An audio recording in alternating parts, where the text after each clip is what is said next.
जहां राजस्थान सरकार के कई मंत्री जिसमें ममता भूपेश, प्रताप सिंह खाचरियावास, प्रसादी लाल मीणा शामिल हैं, ने हार का स्वाद चखा, वहीं दूसरी तरफ ऐसे मंत्री भी हैं जिन्होंने 40,000 से ज्यादा वोटों से जीत अर्जित की है। हमारे साथ राजस्थान के खेल मंत्री अशोक चांदना हैं। चांदना साहब, आपने तो भारी भरकम जीत हासिल की है, आपको उसकी बधाई।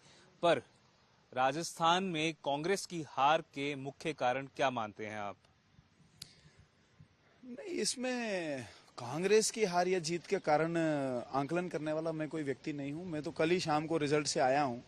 आंकलन तो सीनियर लीडर्स, जो भी परिस्थितियां बनी उनका सीनियर लीडर्स करेंगे। पूरे राजस्थान से सब मिलके जो राय मशवरा आएगा उसके बाद में लीडरशिप करेगी।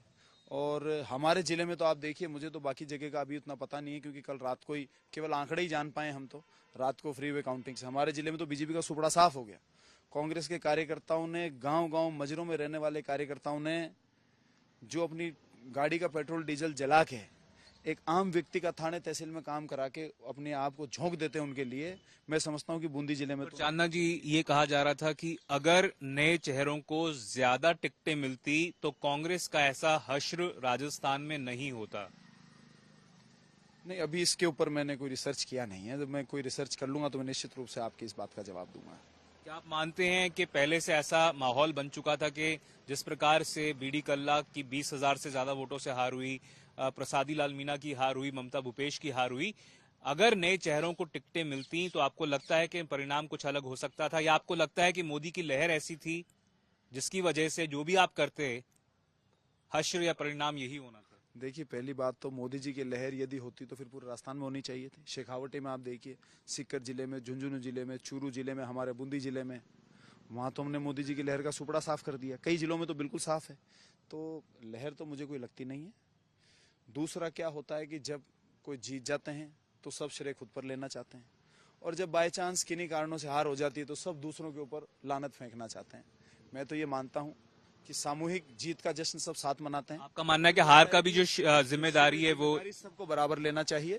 पर बात उसकी भी कर लेते हैं जो पिछले 4-4.5 साल में कांग्रेस का सबसे बड़ा एक तरह से सामने आया कि जो अंदरूनी कलह मची रही, जिस तरह से सचिन पायलट और अशोक गहलोत दोनों में खेमेबाजी हुई, ये किसी से छुपा नहीं है। अगर आप देखें उस बारे में, क्या आपको लगता है कि अगर वो नहीं होता और सचिन पायलट और अशोक गहलोत एक कलेक्टिव लीडरशिप प्रेजेंट कर पाते तो कुछ अलग परिणाम होते? जिस तरीके से अशोक गहलोत जी और सचिन पायलट जी ने मिलकर इस चुनाव को लड़ा है और पार्टी को मजबूती दी है, मैं समझता हूं कि 70 सीटें आने का वही कारण है, उन दोनों की एकता और किसी प्रकार का कलह नहीं दिखाना। हमारे दोनों नेताओं ने उदाहरण पेश किया है कि 2 साल में, 4 साल में कुछ भी रहा हो, लेकिन जब पार्टी की बात आएगी, जब जनता की सेवा की बात आएगी, लोगों के लिए अपने समर्पण की बात आएगी, तो सारी बात भूलकर सब एक है। क्या आपको लगता है सचिन पायलट नेताओं ने शानदार उदाहरण पेश किया? क्या आपको लगता है कि सचिन पायलट ने वैसा परिश्रम दिखाया जैसा कि उनसे उम्मीद की जा रही थी? क्या अगर सचिन पायलट और जो उनके समर्थक हैं उनका पूरी तरह से पार्टी को सपोर्ट रहा? मुझे लगता है कि हर कांग्रेसमैन ने पूरे दिल के साथ में कांग्रेस पार्टी का काम किया है। और कभी कभी ऐसे कारण हो जाते हैं जो किसी के हाथ में नहीं रहते, तो कई सीटें ऐसी भी हो जाती हैं जो किसी के हाथ में नहीं रहती, तो जनता का मूड है। अब अगर हर कांग्रेसी ने पूरे दिल से, ईमानदारी से पार्टी का काम किया है। चांदना साहब, अगर पार्टी नेतृत्व ये फैसला लेती है कि राजस्थान में कांग्रेस भले ही अब विपक्ष में आ गई हो पर नेतृत्व परिवर्तन करेंगे, पीसीसी अध्यक्ष सचिन पायलट को बनाएंगे और लीडर ऑफ ऑपोजिशन किसी को बनाया जाता है, तो आपको लगता है कि party will fall in line? क्या आपको लगता है कि जो कुछ भी निर्णय लिया जाता है, पार्टी के नेता आप हो गए, शांति धारीवाल जी हो गए, अन्य नेता हो गए, वो सब मानेंगे सचिन पायलट को?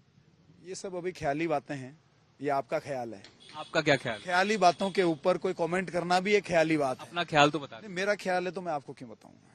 मेरा कोई ख्याल होगा तो मैं पार्टी प्लेटफॉर्म पे बताऊंगा, जहां पर उसकी कोई वक्त हो, जहां पर उससे डिराइव होकर कोई अच्छा फैसला पार्टी के पक्ष में, हम सबके पक्ष में आए, मैं वहां पर कहूंगा। और यदि वो फिर पार्टी इजाजत देती है तो फिर हम कॉमन प्लेटफॉर्म पे उस बात को। 2028 की बात कर लेते हैं, 5 साल का समय है। क्या आपको लगता है कि पार्टी में कुछ चांदना साहब मूल चूक परिवर्तन होने चाहिए ताकि 2028 में ऐसी हार ना सामना करना पड़े? मैं समझता हूँ कि पार्टी ने जो एकता और एक दूसरे के प्रति विश्वास का जो उदाहरण पेश किया है, ये अद्वितीय उदाहरण है।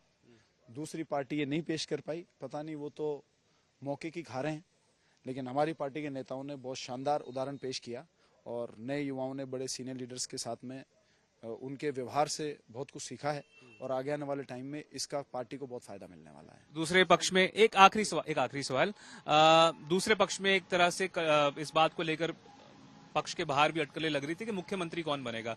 आपने कहा कि वो मौके की खा रहे हैं, तो क्या लगता है आपको कि मुख्यमंत्री कोई ऐसा चेहरा बन सकता है जो पब्लिक डोमेन में अभी चल रहे हैं, नाम मुझसे कोई उत्तर हो? भारतीय जनता पार्टी में क्या फैसला होगा मुझे कैसे पता होगा। मैं तो अगर कयास भी लगाऊं तो झूठा है, क्योंकि मेरा नाम वहां पर कोई से है ना, वहां का कोई व्यक्ति मुझसे राय लेता है।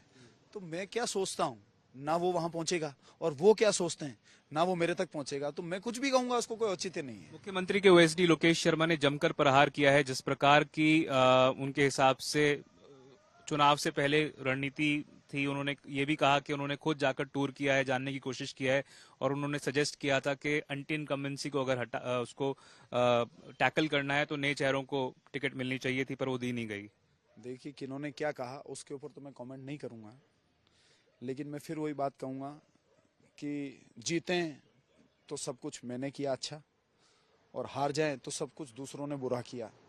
इस प्रवृत्ति से पार्टी का कोई भला नहीं होने वाला है। मुझे लगता है कि पार्टी के कोड ऑफ कंडक्ट में रहकर और सही प्लेटफॉर्म पर सही बात को कहकर ही पार्टी का कहीं ना कहीं भला हो सकता है। एक समय में सचिन पायलट और आपकी अदावत चल रही थी, वो सारी पास्ट की बात हो गई है क्या? ये सब अदावत आप लोगों के दिमाग में है, आपके चैनल के ऊपर है, आपके माइक के अंदर है। इस कांग्रेस पार्टी में कोई अदावत नहीं होती है। आपने देखा कि जब कांग्रेस पार्टी की बात आती है किस ताकत के साथ में सब एक साथ खड़े होते हैं। भारत जोड़ो यात्रा हो चाहे चुनाव हो, तो इस प्रकार की कोई अदावत कभी रही ही नहीं। ये सब आप लोगों का ख्याल ही होगा।